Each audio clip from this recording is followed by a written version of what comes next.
교회를 다니시는 지인이어서 교회에서 접촉을 하셨고 감염원을 추정하기 어려운 그런 지역사회 감염 환자들도 발생할 수 있을 걸로 예측을 하고 있습니다.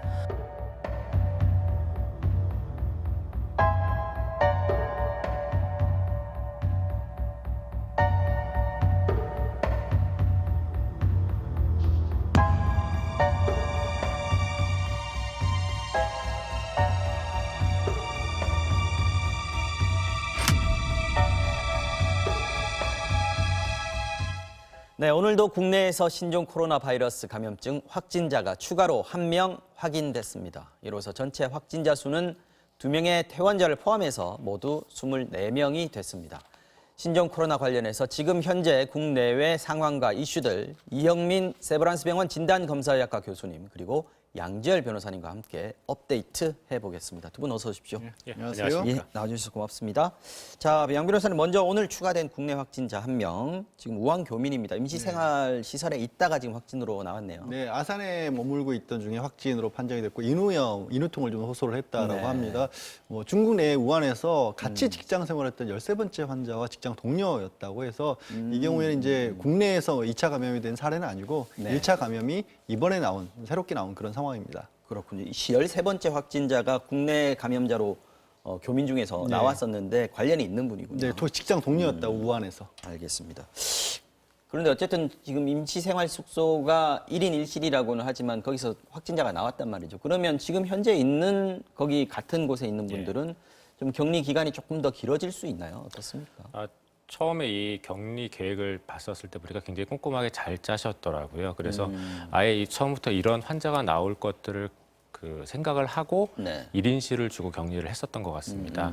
그리고 또 1인실 격리 외에도 네. 그 안에서 식사하는 것들도 모이지 않도록 전부 다 도시락을 제공을 했고 네. 먹고 난 도시락도 전부 다 소독해서 배출하게끔 했기 때문에 아마도 생활을 하다가 감염됐을 경우는 제가 보기에 굉장히 낮을 것 같고요. 네. 대신에 거기 격리시설까지 갈 때 버스를 이용을 하셨기 때문에 네. 그 안에서의 전염 가능성은 없지는 않습니다. 그래서 질병관리본부 쪽에서도 그걸 감안을 해서 동일 버스를 이용한 분들에 대해서는 한 번 더 검사를 하는 걸로 결정했다고 들었습니다. 추가 검사. 예.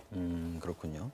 자, 이게 지금 2차, 3차 감염자들이 지금 조금씩 나오고 있습니다. 늘고 있는데 이게 그러다 보니까 이제 좀 시민들이 많이 좀 불안하신 것 같아요. 예. 확진자 동선들도 다시 한번 확인하고 뭐 지역이나 또 다중시설 같은 것들 폐쇄하는 조치들도 늘어나고 있고 지금 상황은 그렇습니다. 어떻게 봐야 됩니까? 지금 이제 24번째까지 확진 환자가 나왔지 않습니까? 그리고 그 중에서는 확진 판정이 될 때까지 본인이 감염된 사실을 모르고 이제 여러 군데를 다니신 분들이 있어요. 그래서 질병관리본부에서 공식적으로 발표했던 장소들을 기초로 해서 뭐 대학생이 만든 어플리케이션 등을 통해서 동선 같은 걸 또 확인해 볼 수 있고 네. 이게 다니신 곳들이 많지는 않고 아직까지는 수도권 중심으로 해서 일부 제한된 지역이긴 한데 네. 다만 그런 곳들이 뭐 극장도 있고 쇼핑센터라든가 병원 같은 것들 그러니까 이른바 다중이용 시설들이 포함되어 있다 보니까 네. 저 곳에 가는 것을 좀 불안해하면서 많이 기피하는 그런 현상이 있는데 다만 뭐 제가 대기실에서 잠깐 이 교수님께도 여쭤봤다시피 네. 이 바이러스가 그렇게 생존 기간이라 이런 게 길지는 않기 때문에 방역이 완료가 된 곳들은 또 안전하다는 것도 추가적으로 좀 정부에서 뒤늦게 좀 알려줬으면 그렇죠. 언제까지 저곳을 다 피할 수는 없는 거고 그곳에 계신 분들이 계속 불안해할 필요는 없지 않습니까? 추후 조치도 좀 있었으면 하는 생각도 듭니다. 폐쇄됐다 또 뭐 휴업을 했다 뭐 임시적으로 봉쇄를 했다 뭐 이런 얘기들이 계속 나오고 있는데 말씀하신 대로 풀렸다는 얘기들은 잘 안 나오고 있어서 시민들이 좀 불안한 것 같은데 지나갔다라고 해서 또 잠시 머물렀다고 해서 걱정한 어느 정도 해야 됩니까 이거? 통상적으로 코로나 바이러스의 생존 자연계에서의 생존 기간이 그렇게 길지는 않습니다. 대충 한 1, 2일 정도면 대부분의 바이러스는 사람에 대한 전염력 자체를 소실하는 것으로 알려져 있고요. 자연 상태에서. 네네, 그렇습니다. 그렇기 때문에 저희가 그 장소에 머물렀다고 해서 그렇게 크게 걱정할 필요는 없고요. 더더군다나 그런 경우에 제가 알기로는 소독이나 방역에 신경을 많이 쓰는 걸로 알고는 있습니다. 맞습니다. 네. 그리고 다만 그래도 혹시 모르는 가능성이 있으니 저희가 손위생이나 이런 접촉을 했었을 경우에 대한 위생이나 이런 것들은 조금 더 신경을 쓰는 것은 좋습니다.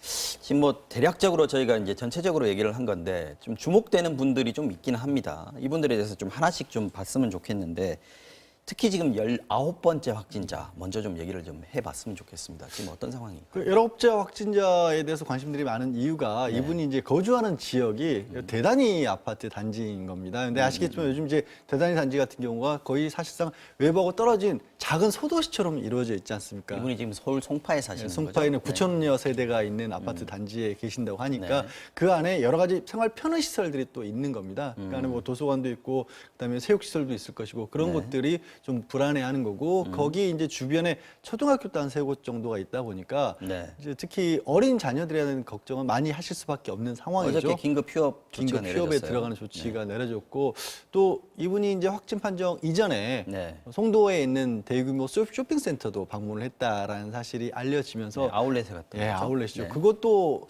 제가 뭐 거기 아주 사람이 밀집하는 구역은 아니에요. 아울렛치고는 상당히 공간이 넓은 구역이긴 하지만 네. 그래도 이제 불안하시는 분들이 있기 때문에 잠정적으로 문을 닫고 또 송도에 있는 초등학교들도 다시 휴업에 들어가는 그런 상황입니다. 저도 추석 연휴 기간 때 그 송도에 있는 아울렛 갔다 왔었거든요. 아직까지는 아무 이상이 없습니다만 이런 경우에도 지금 소독을 철저히 하고 있지 않습니까? 그럼 빨리 어느 정도 시간이 지나면은 또 이게 해제가 될까요? 글쎄 명확한 시간을 좀 특정하기는 어렵고요. 그건 자체적으로 하는, 자율적으로 하는 예, 거죠? 그렇습니다. 하지만 아까 말씀드렸다시피 코로나 바이러스의 어떤 자연 상태에서의 그 생존 기간이나 전염력을 갖고 있는 기간도 따로 그렇게 긴 편은 아니기 때문에요. 충분한 소독을 하고 난 뒤라면은 제가 보기에는 크게 문제는 없을 것 같습니다. 알겠습니다. 그리고 이 19번째 환자 같은 경우에 싱가포르에 다녀온 분입니다. 17번째 환자하고 같이 회의에 참석했다 걸렸고 본인은 내가 전혀 증상이 없었다라고 얘기를 해서 그래서 몰랐는데 17번째 환자가 확진이 됐다고 하니까 자기가 연락을 받았다고 하니까 나도 검사를 해봤더니 감염이 됐더라라는 거 아니겠습니까? 지금도 뭐 병원에서는 증상이 없다고 하는데 이러면 전염력도 좀 많이 떨어지는 거 아닌가요? 거기에 대해서는 조금 몇 가지를 다 고려를 해봐야 될 것 같은데요. 저희가 지금 보면은 처음에는 그 신종 코로나 바이러스를 메르스에 준해서 생각을 했기 때문에 감염이 된 후기에 가서 바이러스가 많이 나올 걸로 생각을 했습니다. 네. 근데 지금 현재까지 나온 정보로는 아직은 부족하기는 하지만 이 바이러스 같은 경우에는 감염 초기부터도 꽤 많이 나오는 걸로 생각이 되고 증상 발현 전에도 한 하루 정도 전에는 그 바이러스가 배포될 수 있는 걸로 생각은 하고 있습니다. 그래서 무증상 환자 본인이 네. 증상을 느끼기 하루 전 정도부터 그때부터도 바이러스가 좀 감염은 활성화되는 것 같다. 어느 정도는 활성화될 수도 있는 걸로 보이거든요. 근데 네. 그게 모든 사람에서 그런 것 같지는 않고요. 다만 일부에서만 그런 것 같습니다. 그래야지만 저희가 이제 설명 가능한 사례들이 있거든요. 독일의 사례라든가 이제 이런 것들을 봤을 때요. 맞습니다. 그래서 그런 것들은 조금 조심을 해야 되지만 또 한편으로는 국내에서 어떤 사례가 있었냐면은 이제 환자 본인은 증상을 느끼지 못하는데도 불구하고 감염된 사례가 있거든요. 분명히 그 말씀하신 그런 사례가. 근데 재미있다기보다 특이하게도 이 환자의 경우에 있어서는 다른 사람을 감염시키지 않았습니다. 증상이 본인은 없고. 감염되었을지언정 네네. 그 상태에서 다른 사람한테 옮기지는 않았다는 얘기. 예. 그러니까 그만큼 이게 바이러스가 많이 배포되지 않았을 수도 있고 그랬을 가능성들이 있거든요. 그래서 네네. 양쪽의 가능성이 다 있기 때문에 뭐라 말하기는 어렵지만 그 현재 상태만 놓고 봤을 때는 조금 더 이제 증거가 확보될 때까지는 좀 기다려봐야 될 것 같습니다. 무증상 감염이라는 건 아직까지는 그래도 얘기는 나오고 있습니다만 네. 의학적으로 크게 신경을 쓸 수 있는 상황은 아니다. 좀 더 그러니까 증거가 나와야 된다. 발생은 이렇게 가능하지만 모든 사람이 다 그렇다고 보기는 어려운 상황인 거죠. 알겠습니다. 예. 자, 19번째 환자 얘기를 했었는데 이번에 주목해 볼 또 한 사람은 23번째 환자입니다. 이분은 어저께 발표된 사람 중에서 유일하게 중국 우한에서 오신 분인데 그렇습니다. 혼자 온 게 아니더라고요. 가족들하고 같이 왔는데 이분이 특히 얘기를 하는 게 이제 한 2주 동안 연락이 안 돼가지고 예. 찾지를 못했다는 거 아니겠습니까? 근데 이제 그 분 말고도 우한에서 온 분들 중에 한 29명 가량이 지금도 연락이 안 된다. 뭐 그분들도 소재 불명이다. 있죠. 이렇게 네. 얘기를 하셔서 도대체 어떻게 된 일이냐라고 궁금해 하시는 분들도 있을 것 같은데 지금 이분 같은 경우도 27일 날 지난해 27일 날 입국을 했고요. 네. 그때까지만 해도 중국에 대한 입국 금지 조치를 한다거나 우한 지역에서 온 분들의 입국 조치를 한다거나 아니면 지금처럼 이제 공항에 이동 통로 따로 설치하고 연락처까지 다 확인을 해서 이제 공무원분들이 일일이 개인 전화까지 확인을 해야 입국을 시켜주고 있는 상황인데 그 조치 전에 네, 그 조치 들어오신 전에는 분이죠? 사실 저희도 해외여행 가면 그냥 호텔 전화번호 정도만 적어놓고 다른 연락처를 안 적어놓잖아요. 그러니까 그런 분들이 아직도 한 29명 정도 남아있는 거고 지금 이분 같은 경우도 그런 식으로 관광 목적으로 들어와서 뭐 명동이나 홍대 이렇게 관광들 많이 다녔다가 우한이 폐쇄가 됐잖아요. 우한에서 왔으니까 네네. 돌아갈 수가 없으니까 서대문에 이제 자녀가 살고 있었던 모양입니다. 그쪽에 그래요? 8명 가량의 가족들이 같이 있었는데 그러다가 이제 본인이 조금 몸이 좋지 않아서 연락을 해서 확진 판정을 받은 경우고 또 아직까지 다 확인된 건 아직까지는 정확히 뭐 더 추가로 나올 수도 있지만 다른 가족들은 또 특이하게도 감염이 안 됐다라고 합니다. 지금 일단 그분들은 음성 판정을 받은 겁니까? 나머지 가족들은? 8명이 가족이고 한 사람이 확진 판정을 받았는데 7명이 지금까지는 음성으로 나왔다 합니다. 1차적으로 검사했을 때는. 그러니까 이분이 아마 단체 여행으로 온 것 같은데 들어올 때는요. 네. 그게 뭐 단체 여행으로 해봤자 한 4, 5일에서 6, 7일 정도 될 텐데 2주 동안이니까 나머지 기간은 아까 말씀하신 대로 자녀가 살고 있는 서대문 지역에 서대문 머물렀다는 지역에 거죠. 곳에 머물렀다. 그런데 이렇게 처음에 호텔 전화번호 적었다가 연락 안 되는 분들 이게 지금 현재로서는 29명 정도 된다고 보건당국에서 얘기하지 않습니까? 그렇다면 이런 사람들도 확진자가 나올 수 있겠는데 이거 어떻게 해야 됩니까? 이거는요? 그 가능성이 없지는 않을 텐데요. 근데 지금 현재 신종 코로나 바이러스 같은 경우에는 잠복기를 최장 한 14일 정도까지는 보고 있거든요. 네. 그래서 그 14일의 기간이 지금 입국하고 나서 14일의 기간이 지난 상태에서 지금 증상이 없는 상황이라면은 증상이 없으니까 연락을 안 했겠죠. 그랬을 일단 그렇게 가능성이 볼 있다고 생각합니다. 그렇다면 크게 지금 뭐 확진자 나올 수는 있겠습니다만 아주 크게 걱정할 건 아닐 수도 예, 있겠다. 조금 더 상황을 보면 될 것 같습니다. 자기가 좀 괜찮으니까 연락 안 하는 사람들일 가능성이 크다는 거죠. 본인의 어떤 안전이 달려 있는 문제니까. 알겠습니다. 자, 지금 중앙방역대책본부에서 브리핑, 정례 브리핑이 시작됩니다. 정은경 본부장이 직접 발표를 하겠습니다. 들어보시겠습니다. 신종 코로나 바이러스 감염증 국내 발생 현황을 말씀드리겠습니다. 2020년 2월 7일 오전 9시 현재 총 1,130명의 조사 대상 유증상자에 대해 진단검사를 시행하였으며 현재까지 24명이 확진되고 842명이 검사 음성으로 격리 해제되었으며 현재 264명이 검사가 진행 중입니다. 확진자의 접촉자는 총 1,386명이며 이 중 1,083명이 자가격리가 진행 중에 있습니다. 총 접촉자 중에 9명이 환자로 확진되었습니다. 현재까지 진행된 확진 환자에 대한 역학조사 경과를 말씀드리겠습니다. 싱가포르를 다녀와서 확진된 19번째 확진자는 접촉자가 현재까지 54명이 확인되었고 자가격리 등 조치가 진행 중입니다. 환자는 증상 발현 1일 전부터 격리 시점까지 음식점, 쇼핑몰, 호텔 등을 방문하였으며 방문한 장소 및 접촉자에 대해서는 추가 조사가 아직 진행 중입니다. 20번째 확진자는 15번째 확진 환자의 가족으로 증상 발현 1일 전부터 격리 시점까지 접촉한 대상자가 15번째 확진자의 접촉자와 동일하여 현재까지 추가적으로 접촉한 접촉자는 확인되지 않았습니다. 자가격리 중에 격리가 돼서 추가적인 접촉자는 발생하지 않았습니다. 21번째 확진자는 6번째 확진 환자의 지인으로 현재까지 접촉자는 7명이 확인되어 자가격리 등 조치 중입니다. 환자는 증상 발현 1일 전부터 격리 시점까지 교회 등을 방문하였으며 방문한 장소 및 접촉자에 대해서는 추가 조사가 진행 중입니다. 22번째 확진자는 16번째 확진 환자의 가족으로 현재까지 확인된 증상은 없으며 접촉자 1명은 검사 결과 음성이었습니다. 23번째 확진자는 중국 우한시에서 1월 23일 국내로 입국한 자로 우한 입국자 전수조사 대상자였습니다.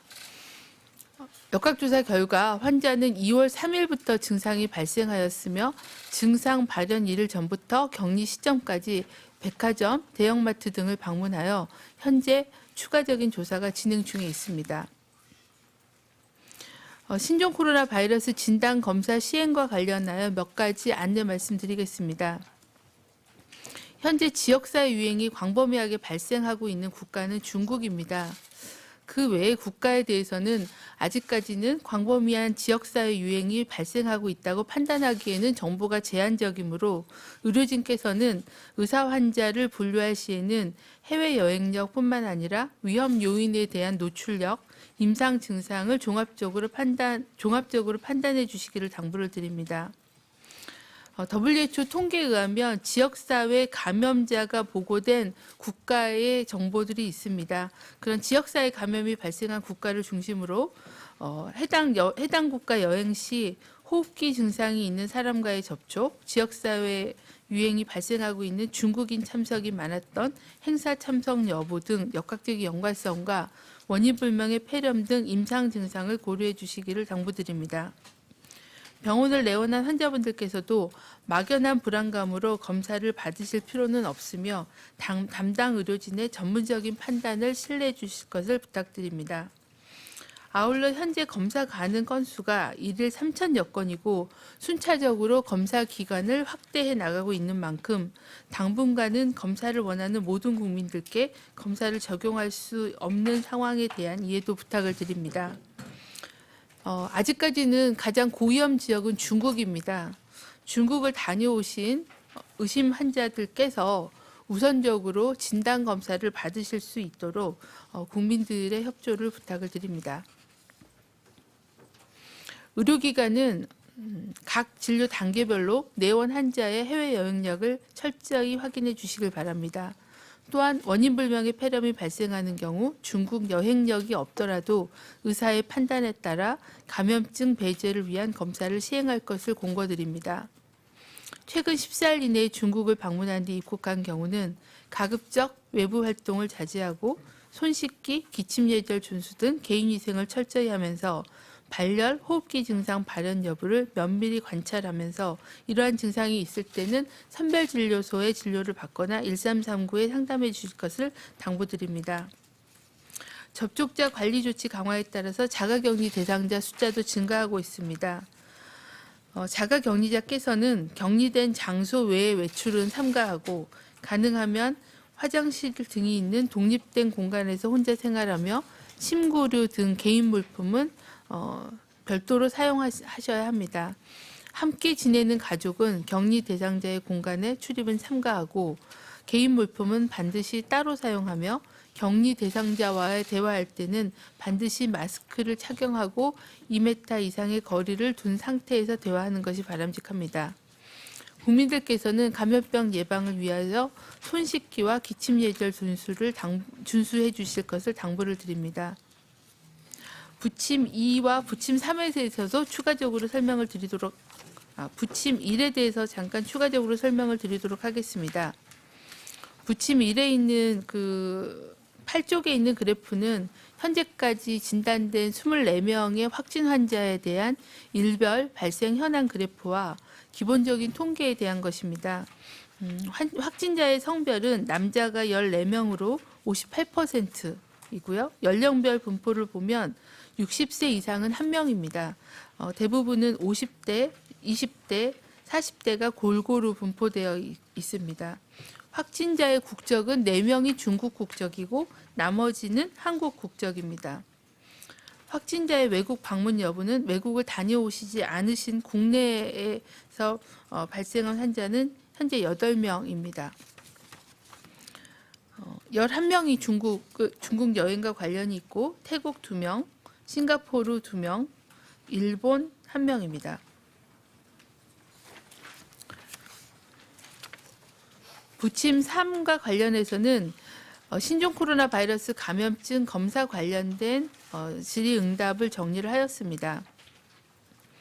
오전에 중수부 브리핑에서도 보고가 있었지만 검사가 가능한 의료기관에 대해서는 이 신종 코로나 바이러스의 검사는 검체를 채취하는 과정이 감염의 우려가 있기 때문에 안전하게 독립된 그런 공간에서 개인 보호구를 착용한 의료진이 면봉을 이용하여 비인두 도차를 하여서 검사를 진행을 하여야 합니다. 그래서 검사를 하는 과정이 좀 통증이 있으실 수도 있고 또 이런 그 감염 예방에 대한 조치가 필요하기 때문에 일반적인 의료기관에서는 검사를 받으실 수가 없습니다. 그래서 선별진료소로 지정된 곳에서 검체 채취가 가능하고 검체 채취가 가능한 선별진료소는 저희가 계속 명단을 업데이트해서 홈페이지를 통해서 공지를 하고 있습니다. 선별 검사를 수행할 수 있는 검사 기관은 현재 46개가 지정이 정도 평가를 통해서 선정이 되어 있습니다. 하지만 선별진료소에서는 자체 검사가 가능한 기관은 자체 검사를 수행하시고요. 자체 검사가 되지 않은 보건소 등은 수탁 검사 기관들이 대부분 저희 검사에 참여하고 있기 때문에 수탁 검사 기관으로 검체를 의뢰하여 검사를 진행하게 되는 겁니다. 검사 결과가 나오기까지는 검사를 시행하는 데는 6시간이 걸리지만 검체를 이송하고 또 분류하고 검사를 실제 수행하는 그런 데 소요되는 시간을 따지면 하루 이틀 정도가 소요될 걸로 판단을 하고 있습니다. 13쪽입니다.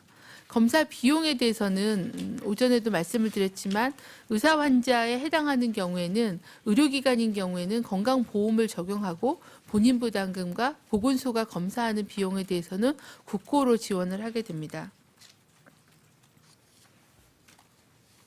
네, 여기까지 설명드리도록 하겠습니다. 네, 그럼 참석하신 기자님들 질문 받겠습니다. 세종 5분 받고 당산으로 넘어가겠습니다.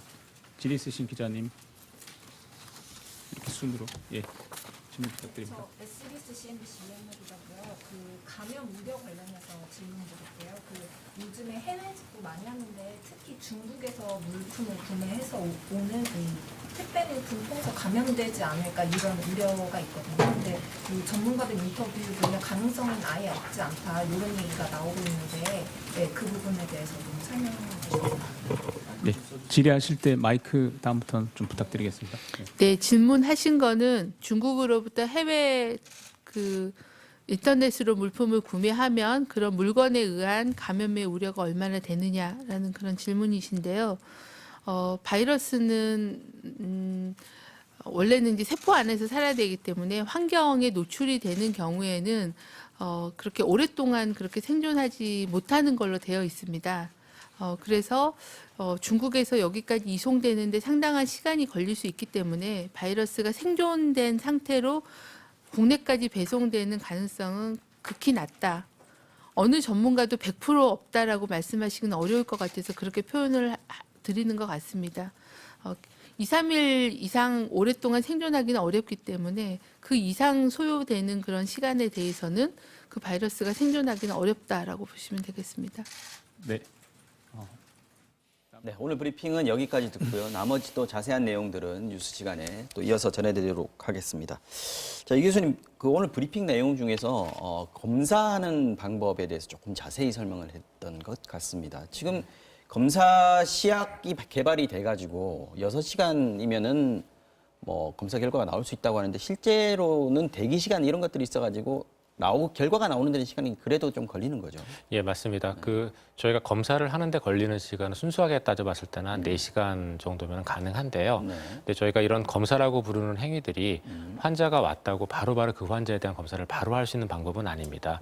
특히 지금 현재 신종 코로나 바이러스에 적용할 수 있는 검사법의 경우에 있어서는 저희가 분자진단 검사라고 부르는 방법이고요. 분자 진단 검사. 예, 네. 이 방법의 경우에 있어서는 저희가 일반 의원이나 외래에 갔을 때 검사하듯이 바로 검체를 채취해서 그 검체를 시약에 적용을 하고 보는 그런 방식의 검사가 아니고 좀 고가의 장비를 이용을 해서 시행하는 검사입니다. 그러다 보니까 이 검사에 여러 가지 대조 물질이나 이런 것들까지 한꺼번에 검사를 시행을 해야 되거든요. 그래서 한 번에 하나가 들어가는 검사가 아니라 한 번에 여러 명의 검체를 모아서 들어가야 되는 검사이고 그러다 보니 하루에 시행할 수 있는 횟수가 보통 한 1회에서 많게는 뭐 한 3, 4회 정도 되는 검사입니다. 한 검사 기관에서 하루에 시행하는 횟수 자체가 그러니까 매번 할 수 있는 검사는 아니거든요. 모아서 하는. 모아서 하는 스타일의 검사입니다. 그런 종류의 검사이다 보니까 이제 그런 말씀하신 대기 시간이나 이런 것들이 발생할 수는 있는데요. 근데 지금 현재 각각의 의료기관에서는 환자 숫자에 맞춰 가지고 이 검사 횟수를 적용하는 걸로 알고 있거든요. 많아지게 되면은 그만큼 더 많이 시행을 할 거고요. 지금처럼 아직 초기라서 적은 경우에 있어서는 환자를 철저히 격리해 놓고 그 사이에 검사를 하고 결과를 받아보는 식으로 운영을 하는 것으로 알고 있습니다. 지금까지는 뭐 하루에 160건 정도 전국적으로 봤을 때 그렇다고 하는데 이제 아까 보면 3,000건으로 늘어난다라고 그게 오늘부터 시행이 되는 거예요. 오늘부터 시행이 맞습니다. 이건 어떤 것 어떤 요인 때문에, 어떤 뭐 결과 때문에 그런 겁니까? 저희가 이제 검사를 하기 위해서는 이제 환자를 치료하기 위해서 쓰는 약의 경우에도 적절한 임상 시험을 거치고 네. 안정성과 그다음에 유효성이 확보되어야지만 약을 쓸 수가 있습니다. 검사에 쓰는 진단 시약도 역시 마찬가지입니다. 이 시약이 정확한 민감도와 특이도를 보여주는지를 확인을 하고 검사를 해야 환자에 대한 검사 결과가 왔다 갔다 하거나 부정확한 결과가 나오는 것을 저희가 예방할 수가 있거든요. 네. 그래서 이러한 평가 과정을 거친 양질의 검사 시약으로 해서 검사를 해야 되는데 문제는 이 바이러스가 워낙 신종 바이러스이다 보니까 준비되어 있던 검사법이 없었습니다. 네. 그리고 이 바이러스에 대한 검사법을 개발하기 위해서는 염기서열이라고 부르는 것을 저희가 알아야 되는데 유전자요? 예, 유전자 염기서열을 알아야 되는데 그게 발표된 게 1월 중순이었거든요. 그래서 준비되어 있는 시약이 없는 상태에서 이 검사를 하다 보니까 처음에는 질병관리본부에서 그 유전자 염기서열을 이용한 외국의 검사법을 이용을 해서 자체 시약을 개발을 해서 사용을 했었는데 그러한 자체 시약은 특정한 기관에서 쓰기에는 괜찮지만 네. 다양한 의료기관에서 쓰기는 사실 어렵거든요. 그래서 다양한 의료기관에 맞는 그러한 범용 시약이 개발되어져야 되고 그리고 그렇게 개발된 시약을 역시 정확하게 평가하고 그다음에 그 성능이 괜찮다는 걸 확인한 뒤에 써야 됩니다. 네. 그래서 지금 질병관리본부에서 그동안 되게 환자 추적을 하고 격리를 하고 이렇게 애를 쓰시면서 한편으로는 감염병 분석센터와 제가 속해 있는 대한진단검사의학회에서 이런 시약을 평가하는 작업을 해왔습니다. 네. 2주 동안의 사이에. 그래서 그러한 평가 과정을 통해서 유효성이 입증되어 있는 시약을 선정을 하였고 그 시약에 대한 교육과 그다음에 그 시약을 활용해서 각각의 의료기관에서 제대로 검사할 수 있는지에 대한 능력까지 평가한 뒤에 46개 의료기관을 선정을 해서 오늘부터 검사를 시행하게 된 것입니다. 어쨌든 지금 그전 상황보다는 좋아졌다라고 얘기할 수 있는 거죠? 예, 검사에 있어서는 대한 능력과 역량이 훨씬 많이 확보가 되어 훨씬 있는. 많이 확보됐다. 예, 그렇게 볼 수 있습니다. 검사 얘기 나왔으니까 하나만 더 여쭤보겠습니다. 지금 1차 검사에서는 음성이었다가 2차 검사에서 양성으로 나오는 분들이 있지 않습니까? 지금 맞습니다. 오늘 추가 확진자도 처음에 들어올 때 검사했는데 음성 나왔는데 오늘 양성으로 확인이 된 거고 예. 8번 환자 같은 경우에도 또 20번째 확진자 같은 경우에도 1차에서는 음성이었다가 지금 2차에서는 양성 나온 케이스거든요. 예, 맞습니다. 이거는 걱정을 해야 되는 상황입니까? 아니요, 걱정을 해야 되는 상황은 아니라고 생각이 되고요.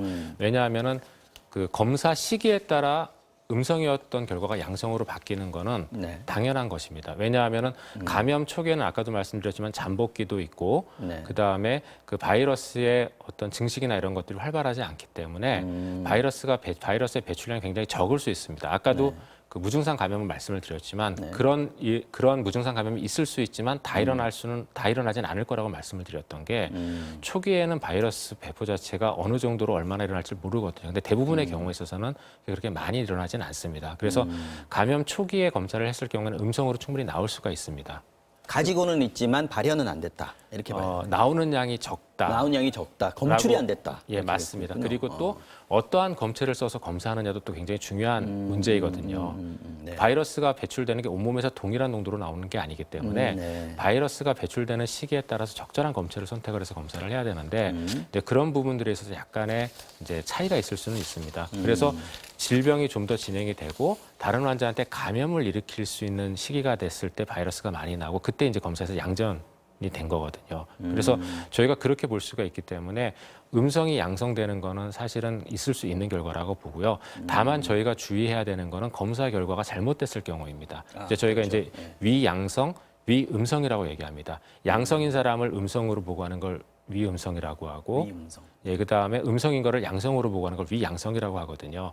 이게 없어야 되는 거죠. 예, 이게 없어야 되는데, 근데 이러한 위음성과 위양성에 대해서 누구보다 더 잘 알고 있는 게 저희 진단검사학과 전문의들이거든요. 그래서 저희가 이제 그런 결과를 보고 위양성, 위음성을 최소화할 수 있는 방식으로 해석을 해서 결과를 드리기 때문에 100% 결과가 맞다고 말씀은 못 드리지만 네. 거의 99%는 맞다고 말씀을 드릴 수 있을 것 같습니다. 알겠습니다. 너무 걱정할 일은 아니다. 예. 이제 결론이 되겠습니다. 자, 지금 뭐 여러 가지 조치들이 지금 나오고 있습니다. 확산세가 늘어나는 건 맞는 것 같고 유지가 되고 있다 정도까지는 맞는 것 같고요. 그러다 보니까 이제 각종 대책들이 나오고 있는데 학교 얘기들이 많이 나오고 있습니다. 지금 교육부가 추가로 또 조치를 내놨는데요. 일단 공식적으로 수업 일수 단축을 한 10분의 1까지 하도록 하고 있습니다. 그러니까 초중고등학교 같은 경우는 1년에 190일을 190일 수업을 수업 일수 해야 지켜야 되는 거죠. 지켜야 이제 학생이 그 학년을 이수했다라고 보고 있는데 법정 일수를 10분의 1을 감축해 준다는 거고요. 다른 것보다 말씀하신 것처럼 이제 학교들이 휴업하는 곳들도 생기고 뭐 개학을 미루는 곳들도 생기고 있지 않습니까? 그렇죠. 그렇게 됐을 대학 같은 경우에는 경우에. 아예 이 수업에서 못 채우는 그런 상황이 발생할 수 있기 때문에 이제 이 일종의 신종 코로나 자체를 천재지변으로 봐서 불가항력적인 사유이기 때문에 법정 일수도 줄인다. 지난 2015년 메르스 사태 때도 비슷한 조치가 취해졌습니다. 알겠습니다.